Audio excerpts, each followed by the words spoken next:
ചെവി തുറന്ന് കേൾക്കണേ. സ്വന്തം മാതാപിതാക്കളോട് നിങ്ങൾ സ്നേഹത്തോടെ പെരുമാറണേ.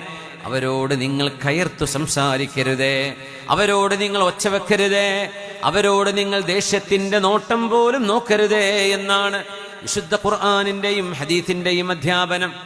ഇത് നമ്മുടെ ന്യൂജൻ മക്കളൊന്നറിയണേ. ഇതാണ് ഇസ്ലാം. വെറും ഒരു നോമ്പും നിസ്കാരവും മാത്രമല്ല.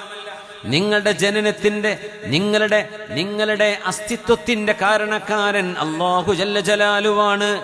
എന്നാൽ പ്രപഞ്ചത്തിൽ അതിന്റെ ഭൗതിക കാരണം നിങ്ങളുടെ ഉമ്മയും നിങ്ങളുടെ ഉപ്പയുമാണ്. അവരോട് നന്മ ചെയ്യണമേ.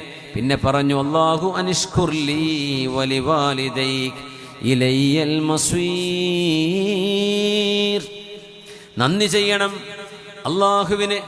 പിന്നെ പറഞ്ഞു വലിവാലിദൈക്, നന്ദി ചെയ്യണം നിങ്ങളുടെ മാതാപിതാക്കളോട്. അതൊരു ഫാദർ